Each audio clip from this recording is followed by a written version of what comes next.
The courthouse steps felt cold beneath my feet as I stood there clutching the partition lawsuit papers, watching my mother's car pull away without a single glance back. After 36 years of being the good daughter, the reliable one, the one who sacrificed everything, I had just done the unthinkable. I had sued my own family.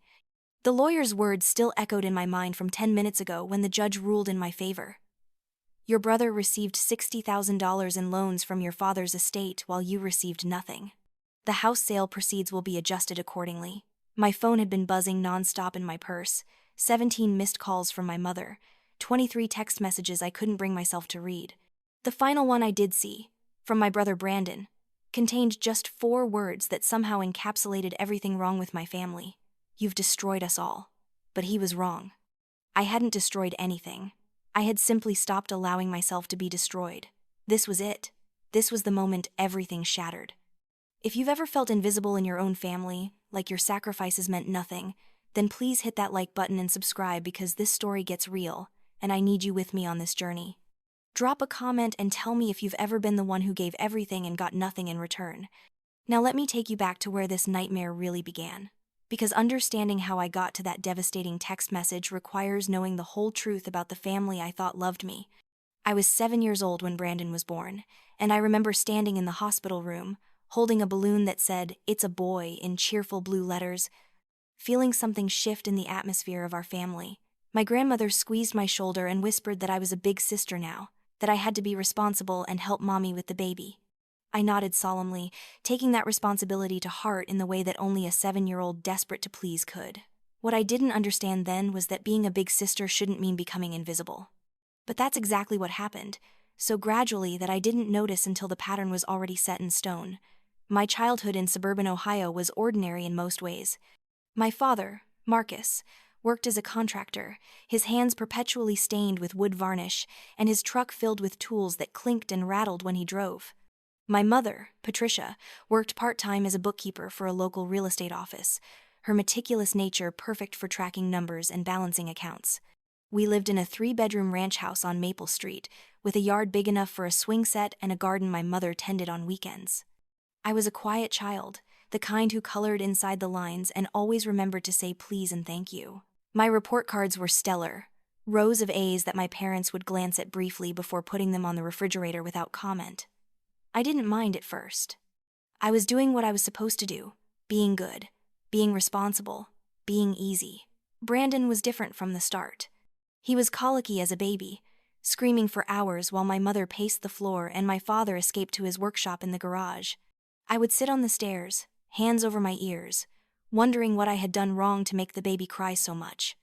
My grandmother, during one of her visits, found me there and pulled me into a hug that smelled like lavender and peppermint candies. She told me it wasn't my fault, that babies were just like that sometimes, but I should try to help my mother as much as possible because she was so tired. So I did. At 7 years old, I was fetching diapers, warming bottles in the microwave under my mother's supervision, and entertaining myself quietly so I wouldn't add to the chaos. As Brandon grew, the dynamic only intensified. He was an energetic toddler, constantly getting into things, and I became his default babysitter. Not officially, of course. My parents would never have said they were making their elementary school daughter responsible for a toddler, but it was understood. If Mom needed to make dinner, Sarah would watch Brandon. If Dad was working late, Sarah would keep Brandon entertained. If they wanted to watch a movie in peace, Sarah would play blocks with Brandon in his room. At 7 years old, I didn't recognize what was happening. All I knew was that my baby brother had the most infectious laugh, and those huge brown eyes would light up whenever I walked into a room. When he took his first wobbly steps and came toddling after me, arms outstretched, calling "Sawa, Sawa," in his garbled toddler voice, something in my chest would swell with pride and purpose. Here was someone who needed me, who thought I hung the moon, who made me feel essential. I didn't understand yet that being needed and being valued were 2 entirely different things. I didn't know that I was learning to tie my worth to my usefulness, a lesson that would take me 3 decades to unlearn. That was the trap, though I wouldn't understand it for decades. My value became tied to my utility, and the bar for what constituted useful kept rising while the acknowledgement kept shrinking. School was my refuge. I threw myself into academics with the intensity of someone who needed external validation because she wasn't getting it at home. My teachers loved me.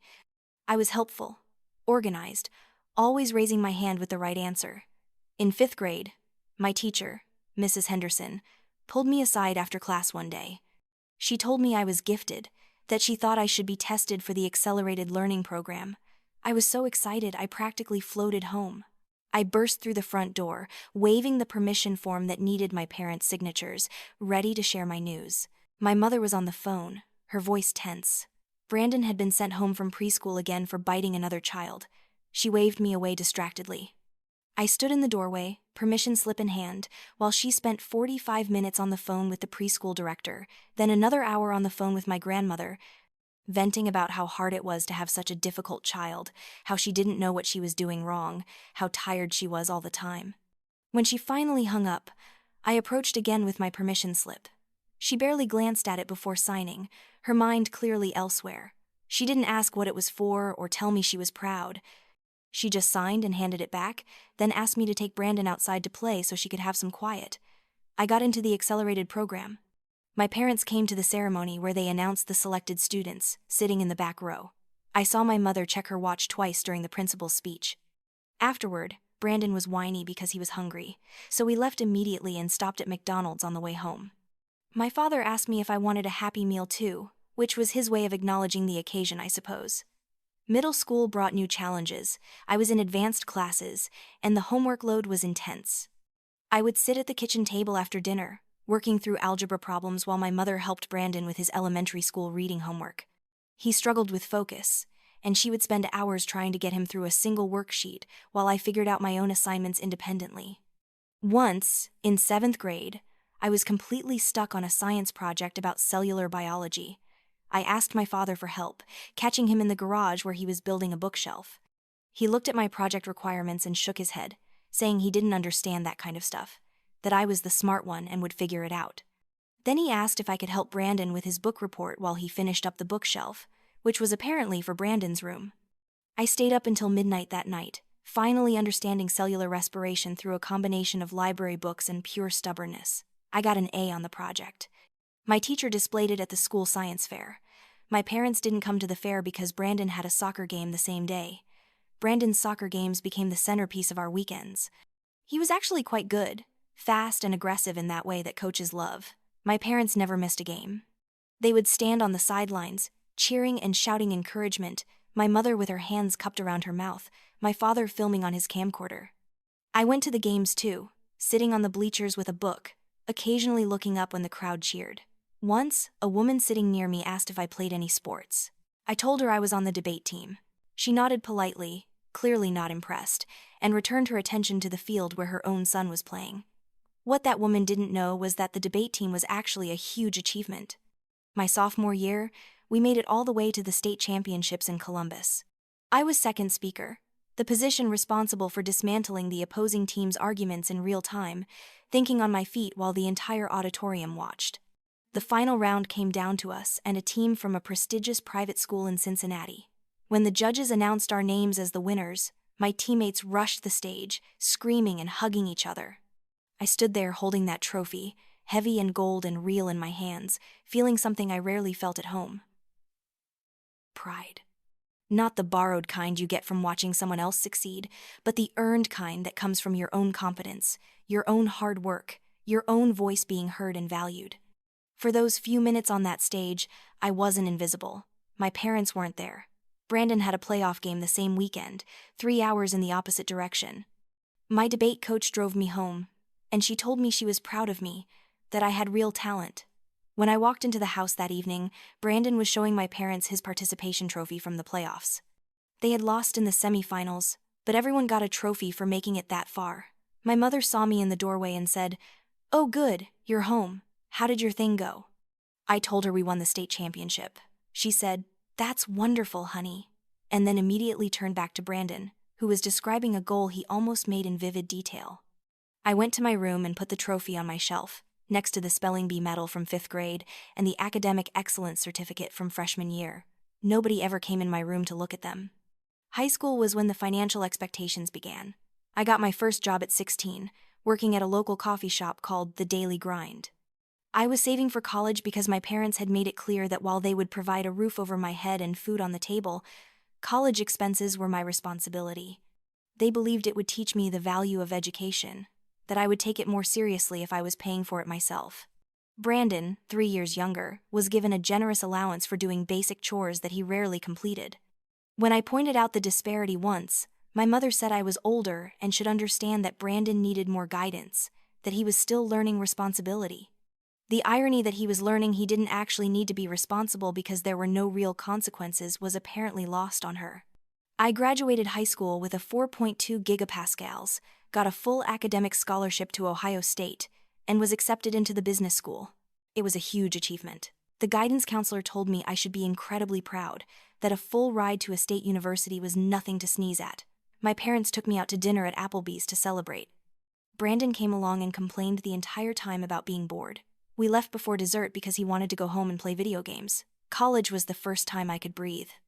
Moving into that cramped dorm room at Ohio State, surrounded by strangers who knew nothing about me or my family, felt like shedding a skin I had worn too long.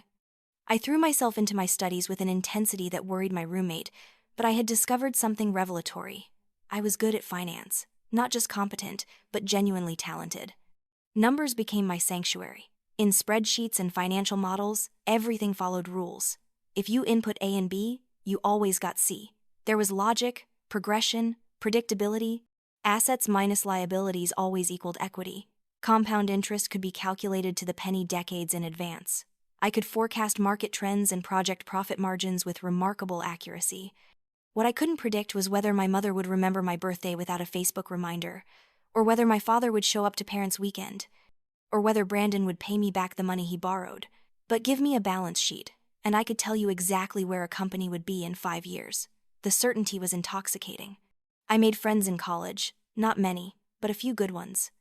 Rachel was my roommate sophomore year, a pre-med student from Cleveland with a wicked sense of humor and an uncanny ability to know when I needed to stop studying and have a mental health break. She was the first person I ever really talked to about my family, and her reaction was eye-opening. We were studying in our dorm room one evening when my mother called asking if I could lend Brandon $500. He had gotten a speeding ticket and didn't want to tell Dad because he had just gotten a speeding ticket 2 months ago, and Dad had threatened to take away his car privileges. Could I help him out? Just this once? He would pay me back as soon as he got his next allowance check. I agreed, as I always did, and hung up to find Rachel staring at me with her mouth slightly open. She asked me if I had just agreed to pay my brother's speeding ticket. I explained the situation, and she asked me when Brandon had ever paid me back for any of the other times I had helped him financially. I realized I didn't have an answer. He hadn't. Rachel, in her blunt way, told me I was being used. She said families were supposed to support each other, but support was a two-way street, and from what she had observed over the past year, my family's street only went one direction. I laughed it off, making excuses about how they had raised me and I owed them, how Brandon was younger and still figuring things out, how it wasn't that big a deal. But something shifted that night. I started paying attention to the patterns I had normalized, how my mother called me at least twice a week, usually needing something. How my father would text asking for advice on dealing with Brandon's latest crisis but never asked how I was doing.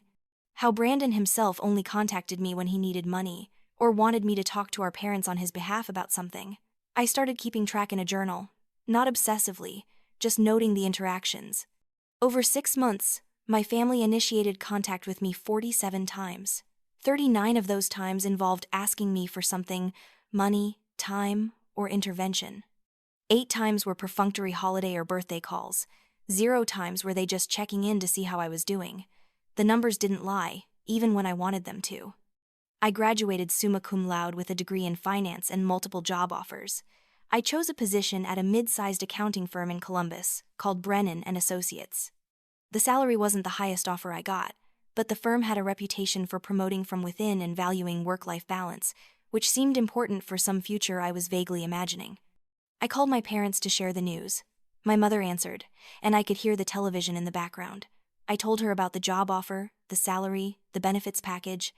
She said that was nice, and then asked if I had heard that Brandon had decided to major in business administration. He was following in my footsteps. Wasn't that sweet? They were so proud of him for finally settling on a direction for his life. Brandon was starting his junior year of college, his third college actually. He had started at Ohio State but found it too overwhelming. Then he transferred to a smaller state school but didn't like the social scene. Now he was at a community college, taking general education classes and supposedly preparing to transfer to a business program. My parents had paid for all of it: the tuition, the room and board, the fees, the textbooks he never opened. I did the math once. They had spent approximately $80,000 on Brandon's education so far, and he was nowhere near a degree. I had cost them nothing and had a bachelor's degree and a job offer. The difference in how these achievements were celebrated was stark. My father called me later that week. He asked if I could loan Brandon money for a car. Nothing fancy, just something reliable to get him to classes. Brandon's old car had died, and they didn't have the savings to buy him a new one outright. Maybe $5,000? I could think of it as an investment in my brother's future. I said no. It was the first time I had ever said no to a direct request from my father. The silence on the other end of the phone lasted so long I thought he had hung up. Then he asked if I was sure, if I understood that Brandon really needed this, that it wasn't frivolous. I held firm. I explained that I needed to build my own savings, that I had my own future to think about, that Brandon was an adult and could get a part-time job like I had. My father's voice got cold. He said he was disappointed in me, that he thought I understood the meaning of family, that he hoped I never needed help because I might find myself alone. Then he did hang up. I cried for an hour after that call. Not because I regretted saying no, but because it hurt to realize that my father's affection was apparently conditional on my compliance. Rachel, who I was still close with, even though we no longer roomed together, came over with wine and ice cream.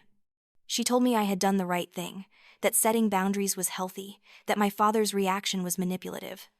But knowing something intellectually and accepting it emotionally are very different things. My parents didn't speak to me for 3 weeks after that. They didn't answer my calls or respond to my texts.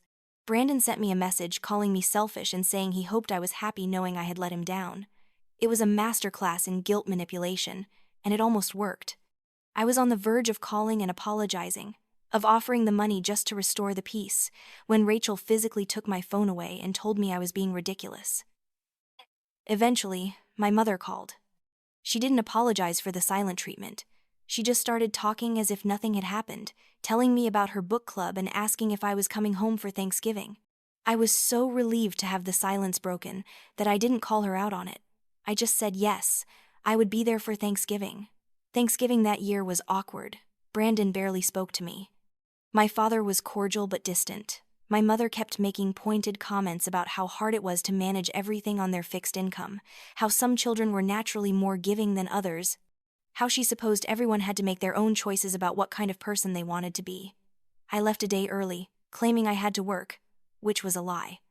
I just couldn't stand another minute of being the villain in a story where I was actually the victim. Work became my sanctuary. I was good at my job, quickly becoming the person others turned to when they had complex problems to solve. My boss, Margaret, was a 50-something woman who had built her career in a male-dominated field through sheer competence and unwillingness to accept mediocrity. She terrified most of the junior associates, but I respected her enormously. Margaret pulled me aside after I had been with the firm for about 6 months. She told me I had real potential, but I needed to learn to advocate for myself. She had noticed that I took on extra work without asking for credit, that I stayed late cleaning up other people's mistakes, that I never pushed back even when I was clearly being taken advantage of. She asked me where I had learned to make myself so small. I didn't have an answer for her, or rather, I did, but it was too complicated to explain in a professional setting. That's when I met David.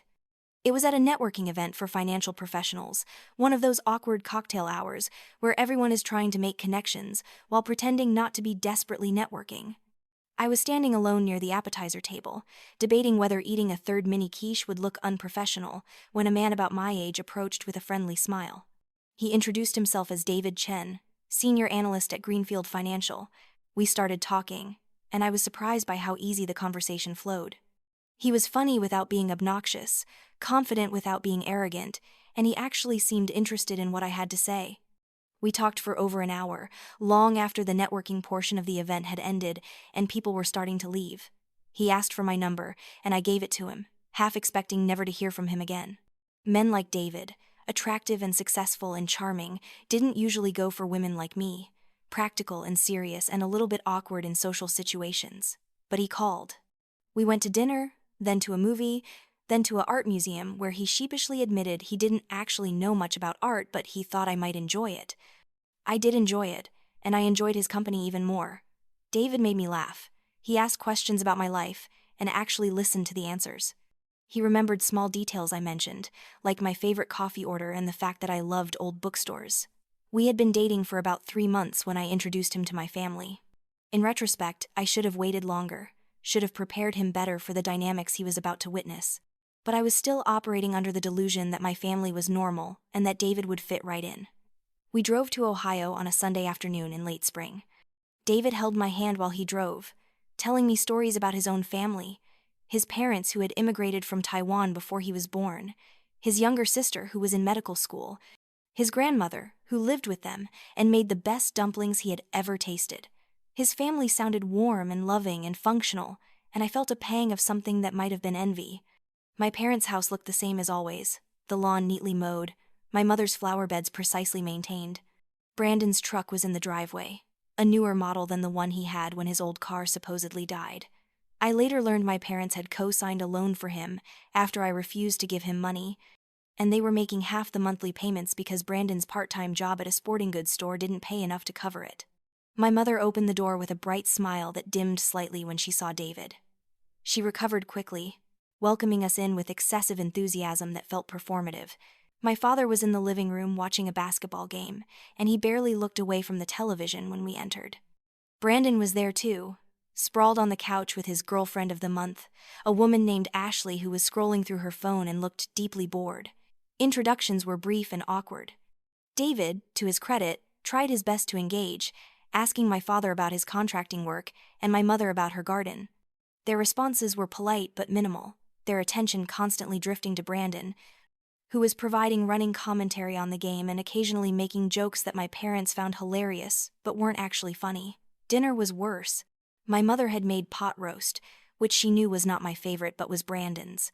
The conversation revolved around Brandon's plans for his latest business venture, a craft beer brewing operation he was planning to start with some friends. He waxed poetic about hops, varieties, and fermentation processes he clearly didn't understand, and my parents hung on every word. David tried to redirect the conversation a few times, asking about my work or mentioning an interesting article he had read about financial trends. Each time, my family would give perfunctory responses before steering back to Brandon's beer dreams. At one point, my mother actually interrupted David mid-sentence to ask Brandon a question about his brewing equipment needs. I watched David's expression shift from friendly to confused to something like horrified realization. He was watching my family in action, seeing the dynamics I had described but perhaps not fully conveyed. After dinner, while my mother and I were clearing the table, Brandon asked David if he could loan him $10,000 for brewing equipment. Just casually, as if asking for $10, not $10,000. David, bless him, said he wasn't in a position to make personal loans, but he'd be happy to look over Brandon's business plan and provide feedback from a financial analysis perspective. Brandon looked offended and muttered something about uptight finance types who don't understand entrepreneurship. My father, who overheard, laughed and told David not to take it personally, that Brandon was just passionate about his ideas. We left shortly after that, claiming David had an early meeting the next day. The moment we got in the car, I started apologizing. David was quiet for a long moment, his hands tight on the steering wheel, and then he asked me a question that changed something fundamental. He asked me if I realized that my entire family had barely acknowledged my existence the whole afternoon. He said he had been counting, and in 4 hours, they had asked me exactly 2 questions, both logistical, about what time we were arriving and whether I wanted coffee. They hadn't asked about my job, my life, my interests, and my opinions on anything. But they had asked him, a virtual stranger, for money. I tried to defend them, to explain that they were just focused on Brandon because he needed more support, that I was the capable one who didn't need as much attention. David pulled the car over to the side of the road and turned to look at me directly. He told me that what I had just described was neglect, emotional neglect. He said that capable people still need love and attention and interest from their families. He said that being low maintenance shouldn't mean being no maintenance, and that my family was treating me like I was a utility, not a daughter and sister. I cried in that car on the side of Route 70 while David held me, and something cracked open inside me. It was the first time anyone had named what I had been feeling my entire life. This sense of being simultaneously essential and invisible, needed but not valued. We didn't talk about my family much after that day. David could see it was a painful topic, and he wisely gave me space to process. But things had shifted. I couldn't unsee what he had pointed out. Every interaction with my family felt different now, like I was watching a play where I had suddenly realized I was the only one who didn't know the lines. Work continued to be my refuge and my challenge. I was promoted to senior associate after 2 years, which came with a significant raise and more responsibility. Margaret told me I had earned it, that my work was exemplary, and my clients trusted me implicitly. It felt good to be recognized, to have my competence acknowledged and rewarded. Of course, when I told my family about the promotion, my mother's first response was to ask how much my raise was. When I told her, she paused and then mentioned that Brandon was struggling to make rent on his apartment. Perhaps I could help him out now that I was making more money? I said no. It was getting easier to say no, though it never stopped feeling like swallowing glass. My mother sighed and said she hoped I wouldn't regret being so stingy when I needed help someday. The implication was clear. My value to them was still primarily financial, and if I wasn't willing to pay the toll, I wasn't welcome on the family highway. David and I got engaged after 3 years of dating. He proposed on a hiking trail overlooking a lake, getting down on one knee with a ring he had spent 3 months saving for. It was perfect, intimate, romantic, everything I had ever wanted. I said yes through happy tears, and we sat on that overlook for an hour, talking about our future, about the life we would build together. I called my parents to share the news. My mother answered on the third ring, sounding distracted. I told her David had proposed, that we were engaged, that I wanted her to be the first to know. There was a pause, and then she said congratulations in a tone that suggested I had just told her I had successfully returned a library book. Then she mentioned that Brandon's girlfriend was pregnant. The juxtaposition was so jarring I literally laughed. Here I was, calling with what I thought was major life news, and it was immediately overshadowed by Brandon's unplanned pregnancy with a woman he had been dating for all of 4 months. My mother didn't seem to register my laughter as inappropriate. She launched into a long story about how shocked they were, how young Brandon was, how they were going to support him through this challenging time. I waited for her to circle back to my engagement, to ask about the proposal or when we were thinking of getting married, or if we had started planning. She didn't. After 15 minutes of listening to her worry about Brandon, I made an excuse and got off the phone. David found me sitting on the floor of our apartment, engagement ring glinting on my finger, crying in a way that concerned him greatly. When I told him what had happened, his expression went through several shifts: surprise, anger, sadness, and finally resigned understanding. He sat down next to me and pulled me into his arms. He asked me a question I didn't want to answer. He asked me if I wanted these people at our wedding, if I wanted to invite them into the most important day of our lives, knowing they would find a way to make it about Brandon. I didn't have a good answer. In the end, we did invite them, because the alternative felt too painful, too final. But David made me promise that we would set boundaries, that we wouldn't let them hijack the day, that this was about us and our commitment to each other. I promised, meaning it in the moment, not yet understanding how hard it would be to keep that promise. The wedding planning was a nightmare from the start. My mother wanted input on everything despite contributing nothing financially. She criticized the venue for being too small, the color scheme for being too trendy, the menu for being too pretentious. She kept suggesting we postpone by a few months because Brandon and his girlfriend Ashley were planning a baby shower, and it would be so much better if the dates didn't conflict. I stood firm on the date.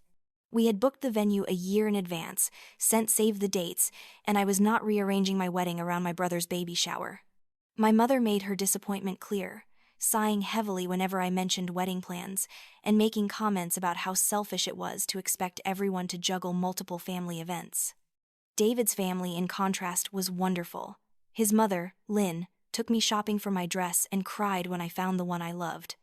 His father, James, offered to help with costs, even though traditionally they wouldn't be expected to contribute much.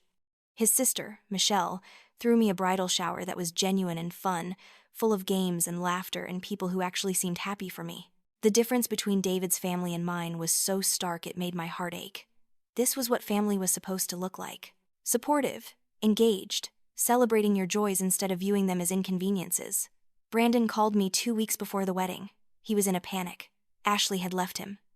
She had decided she didn't want to be a mother after all, and had terminated the pregnancy without telling him first. He was devastated, heartbroken, and he needed me to understand that he might not be in the right headspace to come to my wedding. I told him I was sorry he was going through that, because I was, genuinely. But I also told him that I needed him there, that he was my only sibling and it would mean a lot to have him at my wedding. He said he would try, but he couldn't make any promises. I hung up feeling guilty for asking him to prioritize my wedding when he was clearly in pain. David overheard the conversation, and his reaction was less sympathetic. He pointed out that Brandon had somehow found the time to go on a ski trip with his friends the week before, but was considering missing my wedding because he was too sad. He said Brandon was manipulating me, using his crisis to make himself the center of attention even on what should be my day.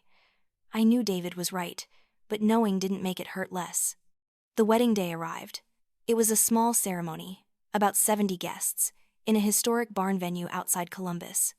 The weather was perfect, sunny but not too hot, with a light breeze that made the outdoor ceremony comfortable. I felt beautiful in my dress, and when I saw David at the end of the aisle, his eyes shining with tears and love, I felt like the luckiest woman alive. My father walked me down the aisle. It should have been a moment of connection, this traditional father-daughter ritual. But as we walked, he leaned in and whispered that I should remember to check in on Brandon during the reception, that he was going through a hard time and needed support. Even in this moment, walking toward my future husband, I was being reminded that my role was to take care of Brandon. The ceremony was beautiful. David and I had written our own vows, and when he promised to always see me, to always value me, to always make sure I knew I mattered, I cried. His vows felt like a direct response to a lifetime of feeling invisible, and I loved him fiercely in that moment. Brandon did show up, but he arrived late, walking in halfway through the ceremony, and causing a disruption as he found a seat. During the reception, he got drunk and gave a rambling speech that was supposedly a toast, but was actually more about his own recent heartbreak and how hard it was to believe in love anymore. Several guests looked uncomfortable.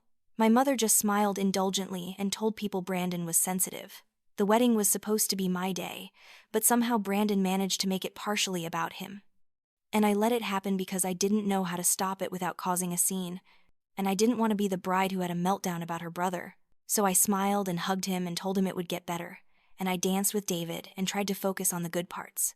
Our honeymoon was a week in Costa Rica, and it was blissful. No phone calls from family, no requests for money, no crises to manage, just David and me and beautiful beaches and the freedom to just be. We talked about our future, about buying a house eventually, about maybe having kids in a few years, about building a life that was ours. Reality crashed back in when we returned. There were 17 missed calls from my mother and a dozen texts ranging from urgent to guilt-inducing. Brandon had been arrested for drunk driving. He needed bail money, legal fees, probably a good lawyer. Could I help? I was 28 years old, newly married, and I was so tired. David looked at me with this expression that was part pleading, part resignation. He didn't say anything. He didn't have to. I knew what he was thinking. This would never stop unless I stopped it. I called my mother back. I told her I was sorry, Brandon was in trouble, but I wouldn't be providing bail money or legal fees. I suggested they look into public defenders, payment plans, maybe Brandon getting a better job to pay for his own consequences. My mother's voice went icy. She told me I had changed, that marriage had made me hard and selfish, that she didn't even recognize me anymore. I told her that maybe she had never actually known me at all. And I hung up. David and I had a long conversation that night about boundaries and family and what we were willing to tolerate in our marriage. He made it clear that he supported whatever relationship I wanted to have with my family, but he wouldn't watch them destroy me. He said I needed to decide what I could live with, and he would respect my choice. But he needed me to actually make a choice, instead of just defaulting to compliance. I started seeing a therapist. Her name was Dr. Jennifer Chen, no relation to David, though they joked about it in our first session when David came along for a joint appointment. Dr. Chen specialized in family dynamics and childhood trauma, though I bristled at that term at first. Trauma felt too strong a word for what I had experienced. It wasn't like I had been beaten or starved or locked in closets. Dr. Chen gently explained that trauma wasn't always dramatic. Sometimes it was quiet and insidious, the slow erosion of self-worth that came from being perpetually undervalued. She introduced me to concepts like parentification, where children are forced into adult roles prematurely. She explained scapegoat and golden child dynamics, where one child can do no wrong while the other can do no right, or in my case, where one child's needs always take precedence. The sessions were painful. I cried a lot. I also started to understand myself better, to see the patterns that had shaped me. The reason I was such a people pleaser at work, the reason I had such a hard time advocating for myself, the reason I felt guilty every time I prioritized my own needs. It all traced back to a childhood where my value was conditional on my usefulness. My family didn't speak to me for 2 months after I refused to help with Brandon's legal situation. They eventually found the money somewhere, maybe from extended family, or maybe my parents took out a loan. Brandon ended up with a suspended license, mandatory alcohol counseling, and probation. His life continued mostly unchanged, which seemed to be a pattern. When my mother finally called again, it was my birthday. She sang happy birthday in a cheerful voice, as if nothing had happened, as if we hadn't spent 2 months in cold silence. I found myself playing along, thanking her, asking about her health, pretending everything was normal because the alternative was too exhausting to contemplate. Doctor Chen called this rug sweeping in our next session. She explained that dysfunctional families often deal with conflict by simply pretending it never happened, never addressing the underlying issues, just moving forward as if the slate had been wiped clean. This prevented real resolution but maintained the illusion of harmony, which was often more important to the family system than actual healthy relationships. Work continued to be the place where I felt competent and valued. I was promoted again, this time to junior partner, which was a significant achievement for someone not yet 30. The partnership came with a substantial salary increase, equity in the firm, and my own office with a window overlooking downtown Columbus. Margaret, who is now technically my colleague rather than my boss, took me out for celebratory drinks. She told me she had watched me grow over the years, had seen me learn to advocate for myself professionally even if I still struggled with it personally. She said she was proud of me, and hearing those words from a woman I respected so much made something twist in my chest. I realized I couldn't remember the last time my parents had said they were proud of me. I called to tell them about the partnership. My father answered, and I shared my news with genuine excitement. There was a pause, and then he said, "That was great, really great." And then he told me Brandon had just gotten engaged to a woman named Melissa who he had been dating for 3 months. They were planning a big wedding, and they were hoping the family could all pitch in to make it special since Brandon didn't have much money saved. The implication was clear. I had money now. More money than before, which meant I could contribute more to Brandon's life events than I had previously.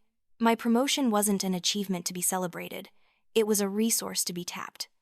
I told my father I was happy for Brandon, and I would send a card.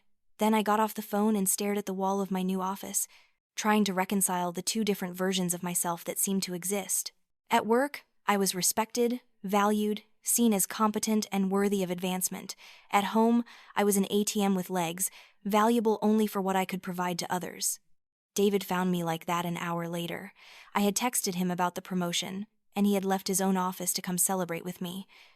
He brought champagne and flowers and a card that made me cry because it was full of specific things he appreciated about me, qualities that had nothing to do with my utility or productivity.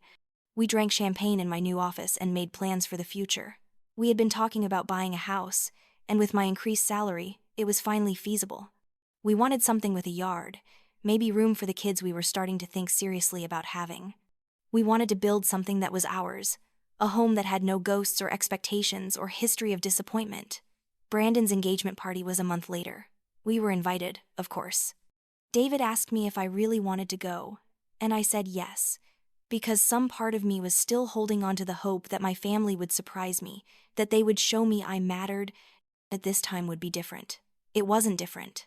The party was at my parents' house, their backyard decorated with string lights and a rented tent. Melissa was lovely, actually, a kindergarten teacher with a warm smile and a seemingly genuine kindness. I found myself hoping Brandon wouldn't ruin her the way he seemed to ruin everything else he touched. My parents were effusive with their praise for Brandon, for finding such a wonderful woman, for taking this mature step toward building a future. Brandon's friends gave speeches about what a great guy he was.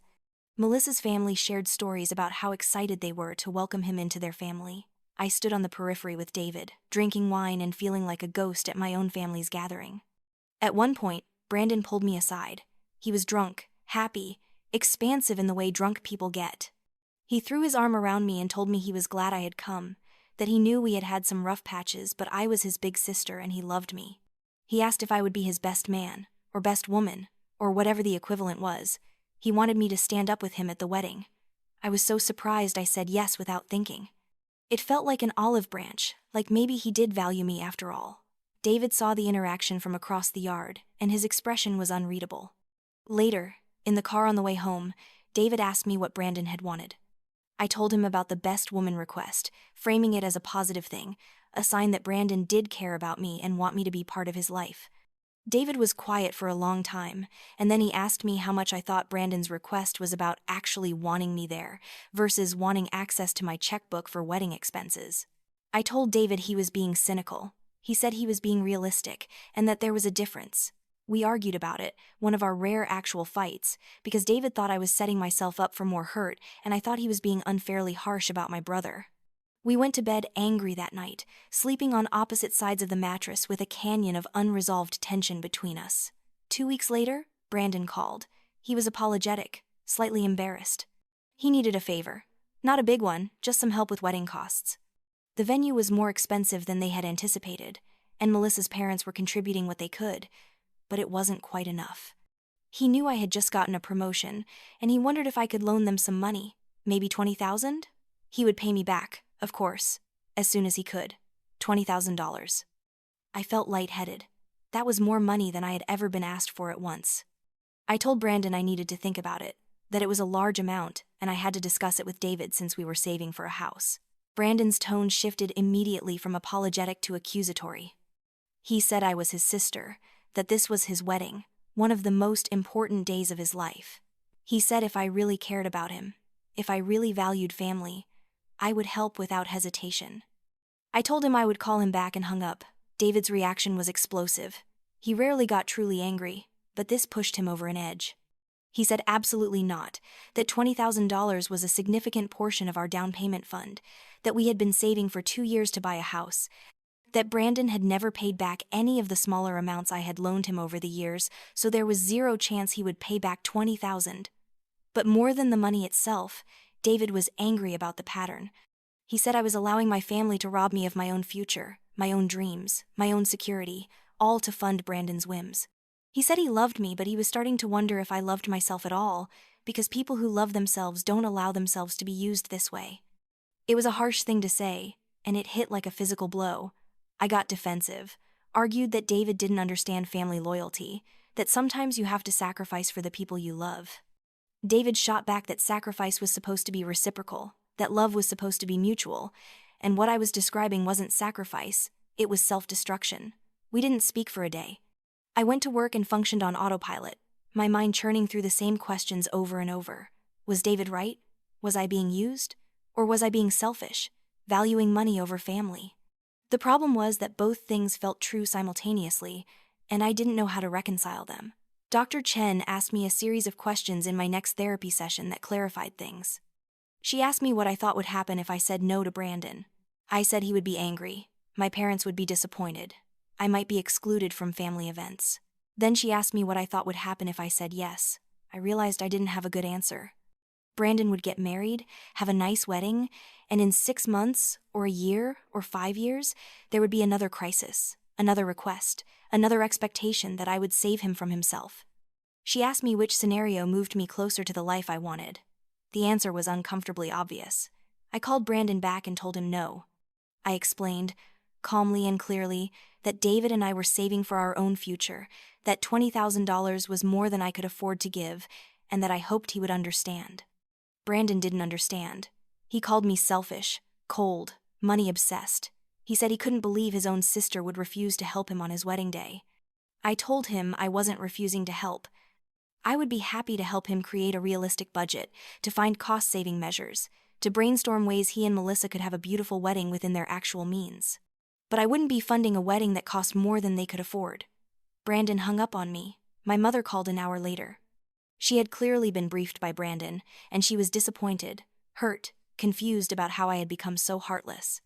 She reminded me of everything they had done for me, though when I asked for specifics, her examples were vague and generic. They had raised me, fed me, put a roof over my head. Yes, I acknowledged, and I was grateful for that. But providing basic necessities was the minimum requirement of parenthood, not a debt that required a lifetime of repayment. My mother's voice went cold. She said she had expected more from me, that she had raised me to be generous and caring, and she was deeply disappointed to see what I had become.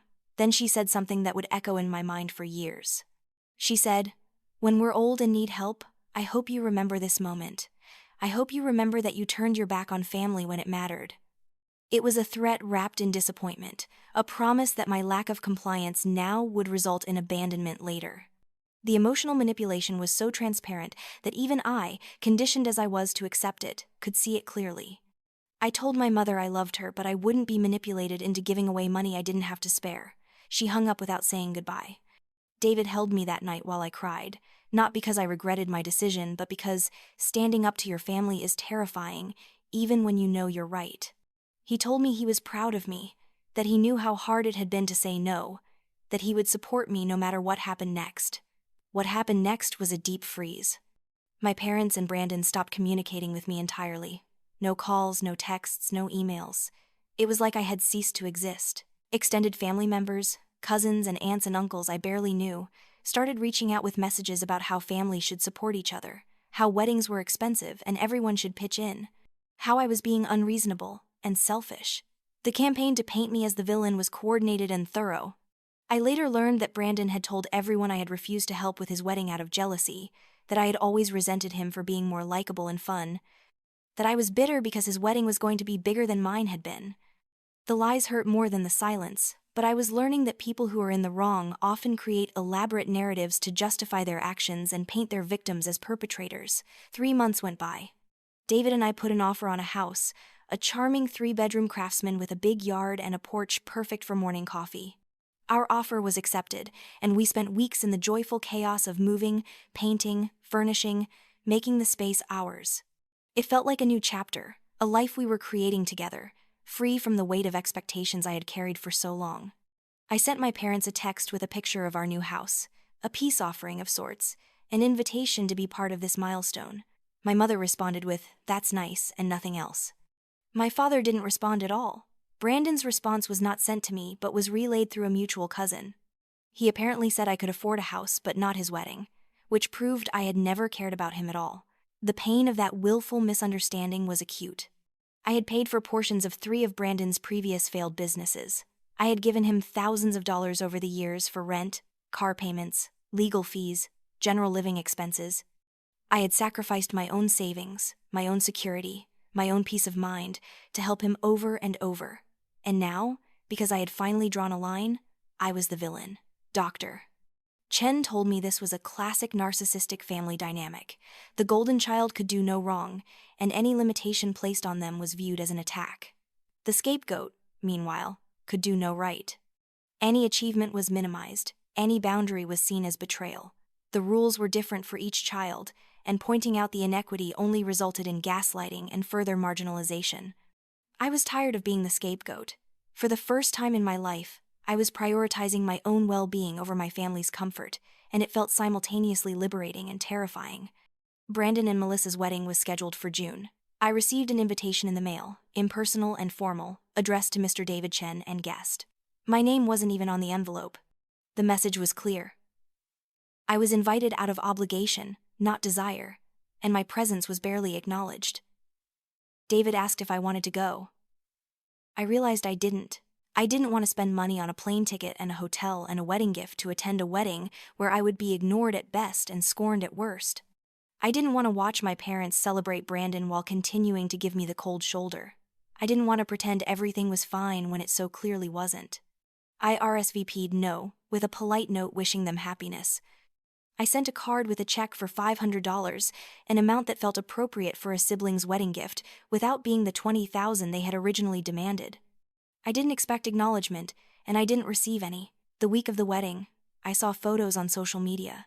It looked beautiful, elegant, expensive. My parents posted pictures of themselves with Brandon and Melissa, captions about perfect days and beloved sons and new daughters. There were no posts about missing me or wishing I had been there. It was as if I had never existed. David found me crying in our bedroom, scrolling through photos of a family celebration I had been effectively excluded from. He sat next to me and asked a question that shifted my perspective. He asked me why I was grieving people who had never actually shown up for me. He said I was mourning a relationship that had only ever existed in my imagination, that the family I wished I had was not the family I actually had. He was right, but letting go of hope is one of the hardest things a human can do.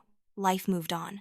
David and I settled into our new house, into our marriage, into a rhythm that felt healthy and good. We adopted a dog, a golden retriever mix we named Copper, who was enthusiastic and loving and made our house feel like a home. I continued to excel at work, taking on bigger clients and more complex cases. David was promoted to VP at his firm. We were building a good life, a life I was proud of. My family remained mostly silent, occasional perfunctory texts on holidays but no real communication. I stopped initiating contact, stopped trying to bridge the gap they had created. Dr. Chen called this letting go of the rope in a tug of war. I had been pulling for decades, trying to maintain a connection they weren't willing to reciprocate. When I finally let go, I stopped falling backward from the strain. Then, about a year after Brandon's wedding, my father had a heart attack. It was serious, a triple bypass surgery, followed by a long recovery.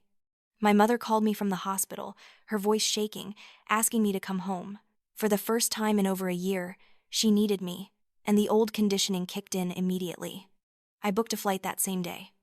David had to stay in Columbus for work, but he made me promise I would call him every day, that I would take care of myself, that I wouldn't let them take advantage of my compassion during a crisis. I stayed in Ohio for 6 weeks. It was the longest 6 weeks of my life. I managed my father's care, coordinated with doctors, handled insurance claims, organized medications, cooked meals, did laundry, grocery shopping, cleaning, everything my mother couldn't handle while she was frozen in fear and grief. Brandon came to visit 3 times during those 6 weeks, each visit lasting no more than a few hours. He claimed hospitals made him anxious, that he couldn't handle seeing Dad like that he needed to take care of his own mental health. My mother accepted his excuses without question, telling him it was okay, that she understood, that he shouldn't feel guilty. Meanwhile, I was sleeping on the floor of my childhood bedroom, having given up my old bed to Brandon's infrequent visits. I was working remotely during the few hours I could grab between caregiving tasks. I was exhausted, depleted, running on fumes and coffee, and the grim determination that if I could just get Dad through this, everything would be okay. My father recovered slowly. When he was finally well enough to have real conversations, he held my hand one afternoon and thanked me for everything I had done. He said he didn't know what they would have done without me, that I was his rock, that he was going to make sure I was taken care of. Those words meant everything. Finally, acknowledgement. Finally, recognition. Finally, proof that my sacrifices hadn't been invisible after all. When it was time for me to return to Columbus, my mother pulled me aside. She hugged me, a rare gesture of physical affection, and told me she was grateful. Then she mentioned that Brandon was struggling financially, that he and Melissa had some unexpected expenses, and could I help them out? Maybe just a few thousand to get them through a rough patch. I said no. Not angrily, just tiredly. I explained that I had used a significant amount of my savings and personal time to help during Dad's crisis, that I needed to return to my own life and rebuild my own resources. My mother's expression shuddered immediately. The warmth disappeared, replaced by cool disappointment. She said she had hoped I would be more generous now that I had seen how fragile life could be, that family was what mattered most. I told her family did matter, but family had to be reciprocal. I had given 6 weeks of my life without hesitation. Brandon had given 6 hours across 3 visits. If she wanted to talk about generosity and family commitment, we should start there. My mother didn't speak to me again before I left for the airport. David picked me up from the Columbus airport and took one look at me and pulled me into his arms. I had lost weight, my clothes hanging loose on a frame that had always been slender. I had circles under my eyes that makeup couldn't hide. I looked, as David gently told me later, like someone who had been through a war. In a way, I had been. The war of trying to earn love from people who had always made it conditional, who had always moved the goalposts, who had always taken what I offered and demanded more. I took a week off work to recover. I slept, I cried, I talked through everything with Dr. Chen in a marathon session that left us both emotionally wrung out. She told me something I needed to hear. She said that just because someone needs help doesn't mean I'm obligated to provide it, especially when that help comes at such a high cost to my own well-being and is never reciprocated. She said I had given my family 6 weeks, and they had given me exactly what they always had. Expectations, demands, and disappointment. The pattern would never change because they had no incentive to change it. As long as I kept showing up, kept sacrificing, kept trying to earn love that should have been freely given, they would keep taking. I made a decision then. I would set boundaries and keep them, even when it hurt. Especially when it hurt, because the hurt was proof that I was choosing myself for the first time in 35 years. Months passed. My father recovered fully, back to work and his usual routines. Life returned to normal for my parents and Brandon. They didn't call to check on me, to ask how I was recovering from 6 weeks of intensive caregiving, to thank me again or acknowledge the sacrifice I had made. The silence was its own answer. David and I started seriously discussing children. We were both in our early 30s, established in our careers, secure in our home and our relationship. It felt like the right time. But I was terrified. What if I repeated the patterns I had grown up with? What if I created the same dynamics I had suffered under? What if I failed my children the way my parents had failed me? Dr. Chen worked with me on these fears. She helped me see that awareness was the first step toward breaking cycles, that my deep understanding of what had hurt me was actually a gift that would help me parent differently. She said the fact that I was worried about it was proof I wouldn't repeat it. People who perpetuate generational trauma rarely question their own patterns. We had been trying to get pregnant for about 4 months when my father called. It was late on a Tuesday evening, and his voice sounded strange. He asked if I could come home, that there was something important we needed to discuss as a family. My stomach dropped. Was he sick again? Had something happened to Mom? He wouldn't tell me over the phone, just said it was important and I needed to come home this weekend. David immediately said he would come with me. We cleared our schedules and drove to Ohio that Saturday, both of us tense and worried about what we were walking into. We arrived to find my parents in the living room with Brandon and Melissa. The atmosphere was somber, serious. My father gestured for us to sit, and then he dropped the bomb. He had cancer. Prostate cancer, caught early, very treatable, good prognosis, but it required surgery and follow-up treatment, and he wanted all of us to know what was happening. The conversation that followed revealed priorities that shouldn't have surprised me, but still did. Brandon immediately started talking about how hard this was for him, how scared he was, how he didn't know what he would do if something happened to Dad. Melissa held his hand supportively. My mother comforted Brandon, assuring him that Dad was going to be fine, that he shouldn't worry so much. Nobody asked how I was feeling. Nobody acknowledged that I might also be scared or worried or affected by this news. I sat next to David on the couch, holding his hand, watching my family dynamic play out exactly as it always had. When my father finished explaining the medical details, he looked at me and said, "Sarah, I know you have your own life, but I might need some help during treatment. Just someone to drive me to appointments, that sort of thing. Would you be able to do that?" Before I could answer, David squeezed my hand and spoke up. He said that while we were absolutely willing to help in appropriate ways, I had a demanding job and we were trying to start our own family, so we needed to set realistic expectations about what was sustainable. Maybe we could create a schedule where all the family members took turns helping, so it wasn't all falling on one person. The room went silent. My mother looked scandalized, as if David had suggested something outrageous. Brandon scoffed and muttered something about having a real job that didn't allow flexibility. My father just looked sad. I found my voice. I told Dad I loved him and wanted to support him through his treatment, but David was right that we needed to share the responsibility. I proposed a schedule where I could take off 1 week per month to be there for appointments and immediate care, but Brandon and my mother would need to handle the other weeks. My mother said she couldn't do it alone, that she needed help, that she didn't understand why I was being so difficult when Dad was sick. The emotional manipulation was so familiar it almost worked. Almost. David stood up.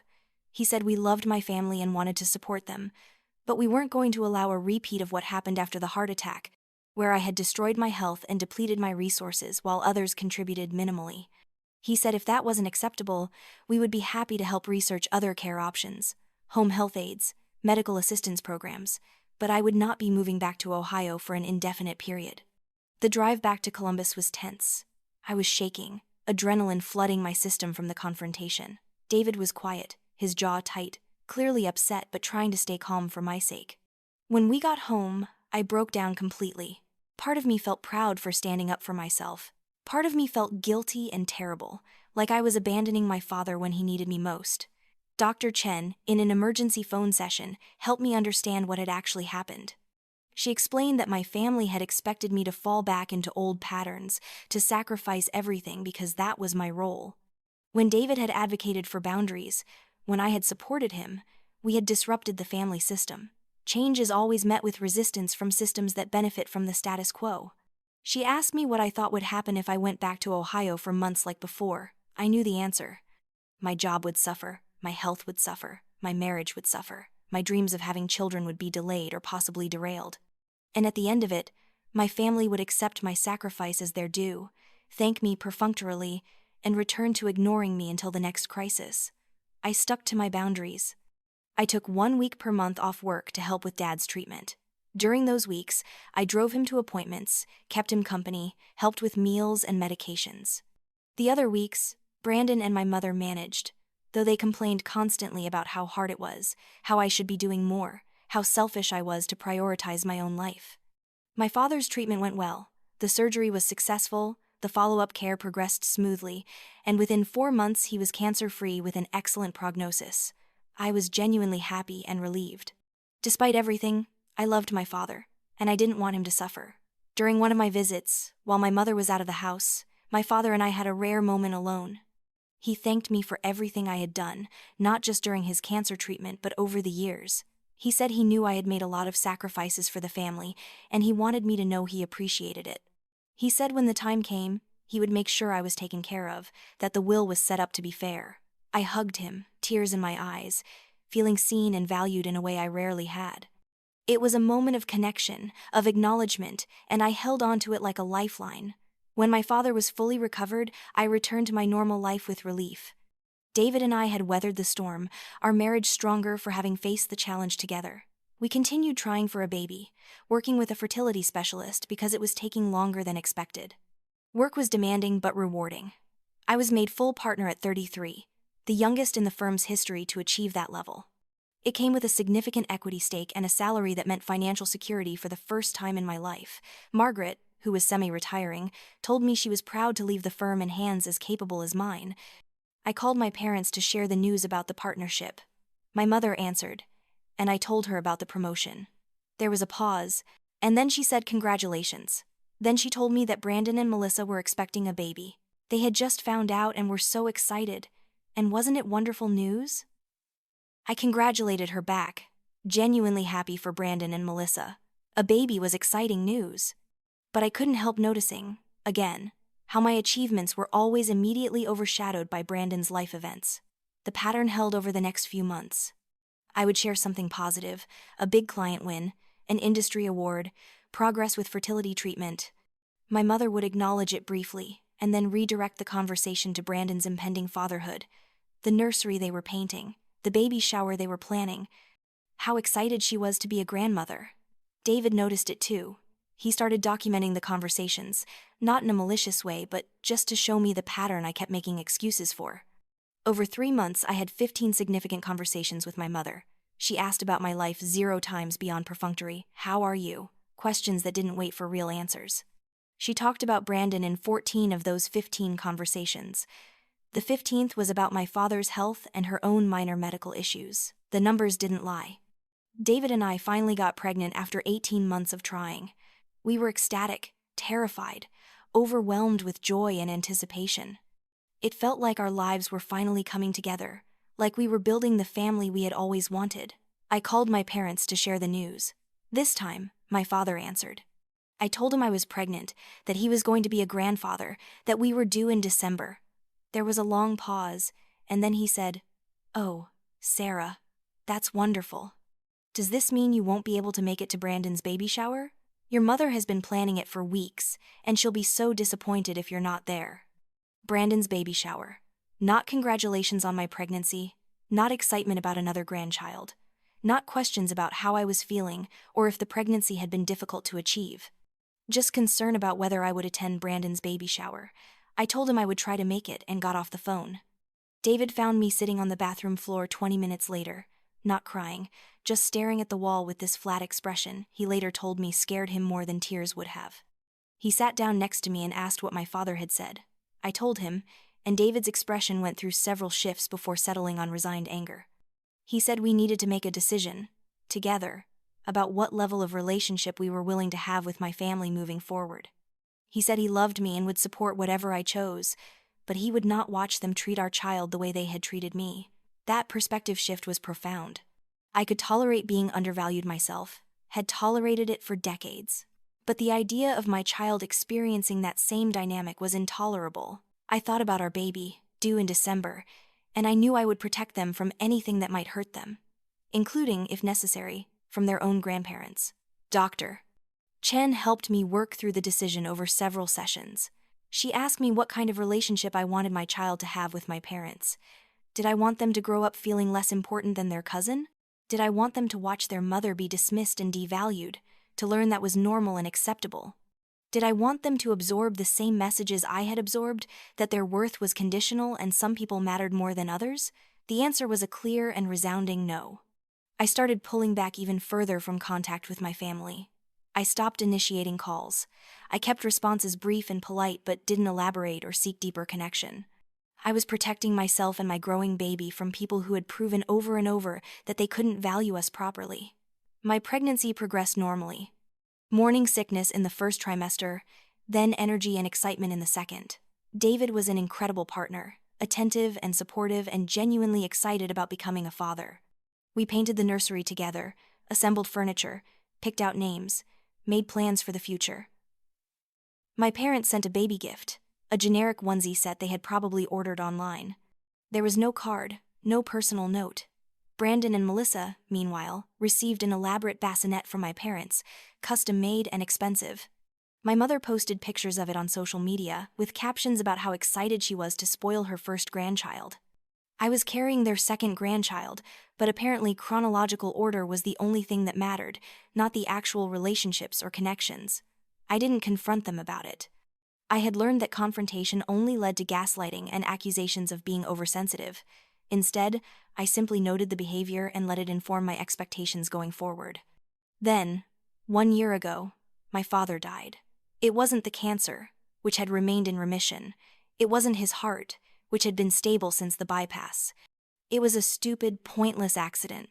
He was cleaning gutters, fell off the ladder, hit his head on the concrete driveway. He died before the ambulance arrived. The shock was tremendous. My father had been only 62, healthy and active and planning for retirement. Sudden death has a particular kind of horror to it, the way it robs you of goodbyes and resolution, and the chance to say everything you always meant to say, but never quite got around to. I was 7 months pregnant when I got the call from my mother, her voice broken with grief and disbelief. I made arrangements immediately, driving to Ohio despite David's concerns about traveling so late in my pregnancy. He came with me, unwilling to let me face this alone. The funeral was surreal. I stood next to my mother, my pregnant belly obvious under my black dress, listening to people talk about my father as if they were describing a stranger. Everyone had stories about Marcus the contractor, Marcus the devoted family man, Marcus who would do anything for his kids. But the Marcus they described wasn't the Marcus I had known. That Marcus had barely acknowledged my existence except when he needed something from me. That Marcus had never come to my debate competition or celebrated my partnership or asked about my pregnancy beyond logistical concerns. That Marcus had loved me, I believed, but in a distant, conditional way that always left me hungry for more. Brandon gave the eulogy. He talked about fishing trips and baseball games and life lessons Dad had taught him. He cried genuine tears, and people patted his shoulder and told him what a good son he was, how close he and his father had been. I stood in the front row with David, one hand on my swollen belly, and felt like I was mourning someone I had never really known. After the burial, we gathered at my parents' house, my mother's house now, for the traditional post-funeral reception. People brought casseroles and condolences. I sat in a corner with David, exhausted and emotionally wrung out, watching Brandon hold court in the living room, accepting hugs and sympathy from everyone who passed by. My grandmother, my father's mother, sat down next to me. She was 86, sharp and observant despite her age. She took my hand and said something that startled me. She said, "Your father loved you, Sarah. He just didn't know how to show it. He was raised by people who didn't show affection, and he passed that pattern down. But he was proud of you. He told me so many times how smart you were, how capable, he just couldn't seem to say it to your face." I started crying then, not pretty tears but ugly, wrenching sobs. My grandmother held my hand and let me cry, and when I finally stopped, she said. "Don't let them make you invisible anymore, sweetheart. You deserve better." She died 3 months later, and I mourned her loss almost as much as my father's because she had been one of the few people in my family who actually saw me. The will reading was scheduled for 2 weeks after the funeral. My lawyer, a sharp woman named Amanda, who had handled some business contracts for me, advised me to attend with legal representation given my family's history of financial manipulation. I took her advice, and David and I showed up to the reading with Amanda in tow. My mother looked surprised and slightly offended to see I had brought a lawyer. Brandon muttered something about paranoia. But I held firm. This was too important to leave to chance or verbal promises. The will was straightforward in most respects. Some money to charity, some specific bequests of personal items. My father had a life insurance policy for $500,000, which was to go to my mother. He had retirement accounts worth about $300,000, also for my mother. And then there was the house. The house, valued at approximately $300,000, was to be divided equally between Brandon and me. We could sell it and split the proceeds, or one of us could buy out the other's share. It was a standard, fair arrangement for siblings. Fair, but not right, not after everything. I thought about the 6 weeks I had spent caring for him after his heart attack while Brandon visited for a handful of hours. I thought about the months of cancer treatment appointments I had driven him to while Brandon claimed work obligations. I thought about the decades of being the reliable one, the responsible one, the one who showed up. And I thought about my father's words during his cancer treatment. "I'll make sure you're taken care of. The will is set up to be fair." Fair meant equal. But equal isn't the same as equitable when the contributions have been wildly unbalanced. Still, I nodded and accepted it. It was what it was. At least I would get something. Some acknowledgement of being his daughter, some piece of the legacy he left behind. The weeks after the funeral were a blur. I returned to Columbus, went back to work as much as my advanced pregnancy allowed, prepared for the baby's arrival. David and I didn't talk much about my family or the inheritance. We were focused on the future, on the life we were building, on the baby that would arrive in just 2 months. Our daughter, Emma, was born on a cold December morning after 18 hours of labor. She was perfect, tiny and furious and absolutely beautiful. Holding her for the first time, I felt a love so overwhelming it redefined what I thought love could be. This, I realized, was what parental love should feel like. Unconditional, fierce, protective, joyful.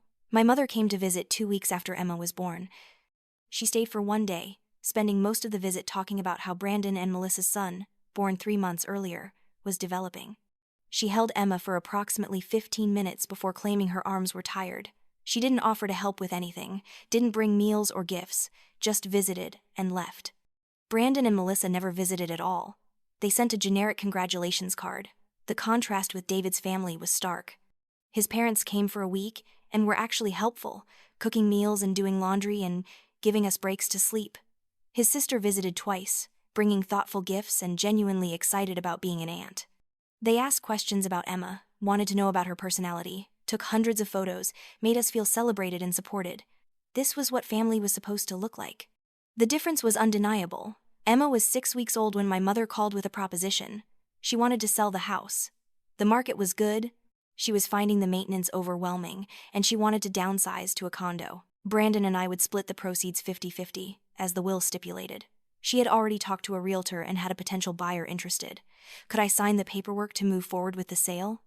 I told her I needed to review everything before agreeing to anything, that I wanted to see the actual offers and understand the full financial picture. My mother sounded irritated but agreed to send me the information. When the documents arrived, I reviewed them with Amanda, my lawyer. The offer was strong, about $310,000, which would net approximately $140,000 each after closing costs and realtor fees. It was a significant amount of money, enough to fully fund Emma's college education with some left over for our retirement. I was about to sign when Amanda pointed out something in the documentation. There were liens against the property I hadn't known about, home equity loans my father had taken out, totaling about $80,000. The liens would have to be satisfied before the sale could proceed, which would come out of the proceeds. I called my mother to ask about the liens. She was vague, saying Dad had taken out the loans for various reasons, home repairs and such, and yes, they would need to be paid off. I asked what the loans had actually funded. After much hemming and hawing, she admitted that $60,000 of it had gone to Brandon. Startup money for businesses, down payment help for his house, various bailouts over the years. So even in death, my father's resources had disproportionately benefited Brandon. And now those loans were coming out of the sale proceeds that I was supposed to split equally with Brandon. I would be effectively paying for half of Brandon's financial support, again. I told my mother I needed time to think about it. She was not pleased, saying I was holding up the sale, being difficult, making things complicated. I held firm and hung up. David's reaction was immediate. He said absolutely not, that we should force a partition sale if necessary, that I should not agree to anything that involved me subsidizing Brandon one more time. He said my father had set up the will to be fair, but had then undermined that fairness by lending money to Brandon that came out of the estate value. Amanda explained my options. I could agree to the sale as proposed, taking a smaller share because of the liens. I could insist that Brandon's share be reduced by the amount of the loans that had benefited him, though this would likely be contested and require litigation. Or I could refuse to sell until the liens were otherwise satisfied, which would drag out the process but protect my interests. I chose a fourth option. I told my mother I would agree to the sale, but only if Brandon's share was reduced by the $60,000 that had gone to him via the home equity loans. That was equitable, ensuring I wasn't paying for his bailouts yet again. My mother was outraged. She said I was being vindictive, that those loans were Dad's choice and I had no right to punish Brandon for it. I pointed out that I wasn't punishing anyone. I was simply ensuring that the money Brandon had already received was accounted for in the final distribution. She refused. She said if I insisted on this condition, she would just live in the house, and neither of us would get anything. It was a threat, a power play, an attempt to force my compliance through withholding. I told her that was her choice, but I wouldn't budge. Then I hung up. Brandon called me 2 hours later, screaming. He called me every name in the book, accused me of being a greedy bitch who was trying to steal his inheritance, threatened to make my life hell if I didn't back down. I listened to his tirade for about 30 seconds before hanging up. David changed our phone number that evening. We kept our cells but got a new home line so my family couldn't harass us there. We were trying to protect our peace, to shield baby Emma from the toxic energy that seemed to emanate from my family of origin. The stalemate lasted for 2 months. Neither side would budge. My mother wanted me to just accept the reduced proceeds due to the liens. I wanted Brandon's share adjusted to account for money he had already received.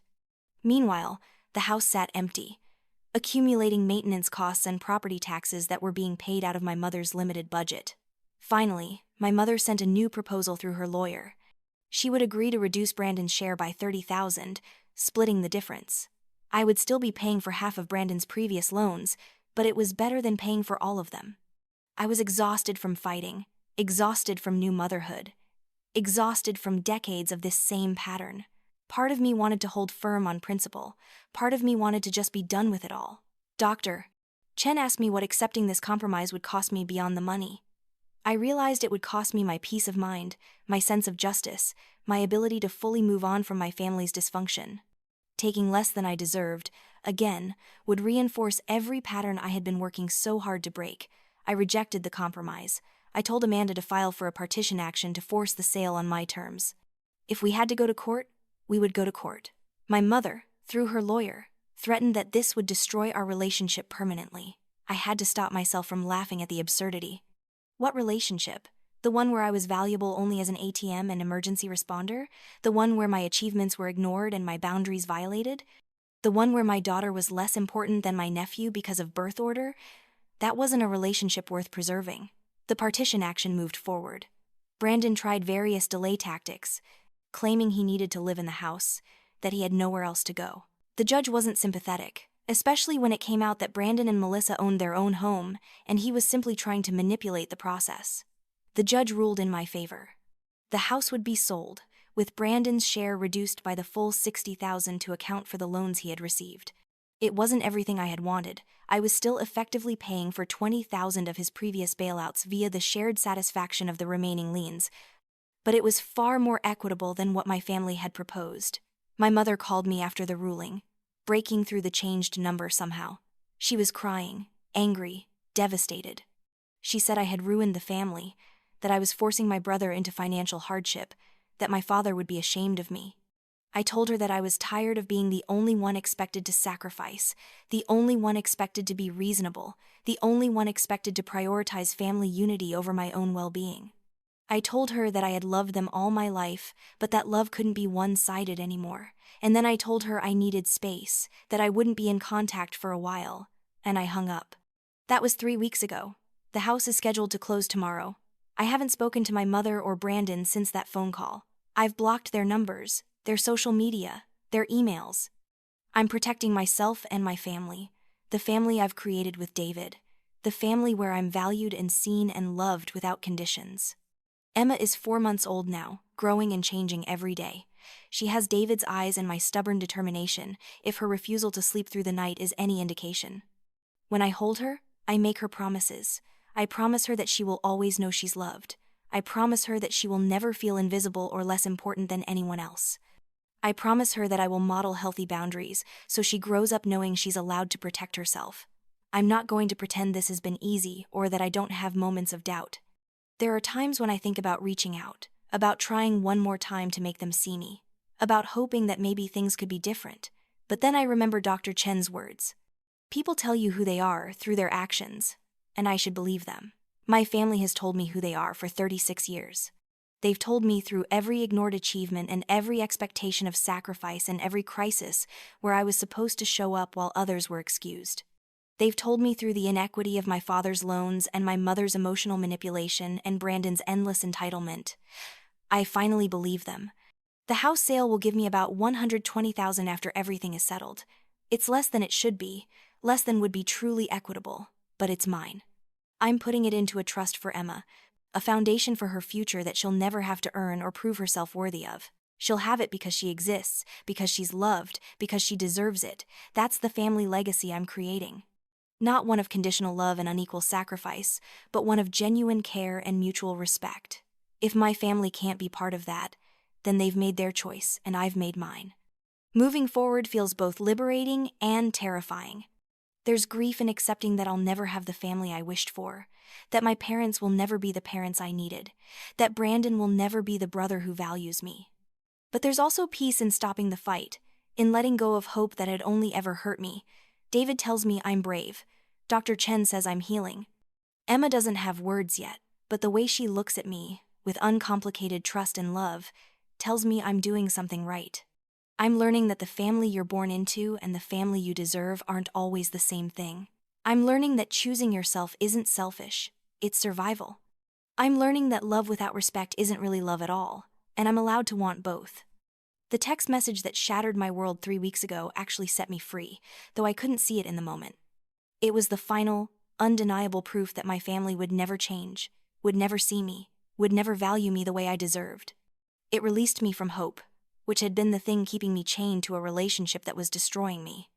I'm not the same person I was a year ago, or 5 years ago, or the little girl who stood in a hospital room holding a balloon and accepting responsibility for a baby brother who wasn't her burden to carry. I'm someone who knows her worth now, who can set boundaries and keep them, who can choose peace over appeasement. If you're reading this and you see yourself in my story, I want you to hear me. You don't have to keep lighting yourself on fire to keep others warm. You don't have to keep accepting crumbs and calling it love. You don't have to keep playing a role that diminishes you just to maintain a relationship that doesn't serve you. You're allowed to want more. You're allowed to demand reciprocity. You're allowed to walk away from people who only value you for what you can give them. Those aren't betrayals. They're acts of self-preservation and self-respect. It's terrifying, and it hurts. You'll question everything. But on the other side of that fear is a life that's actually yours and a peace you've never known. I was 36 when I finally chose myself. Some people never do. They give until there's nothing left and never realize they were allowed to stop. You're allowed to stop. You're allowed to choose yourself. You're allowed to build a life where you're valued, not just useful. The question isn't whether they'll understand. They probably won't. The question is whether you're ready to stop sacrificing yourself for people who have never sacrificed for you. I chose me. It cost me my family of origin, but it gave me a relationship with myself. That trade was worth everything. Have you ever had to choose between family loyalty and your own well-being? Have you ever felt invisible in your own family? Drop your story in the comments because you're not alone in this pain. If this resonated with you, hit that like button and subscribe. Share this with someone who needs to hear it. And remember, choosing yourself isn't selfish. It's the bravest thing you can do.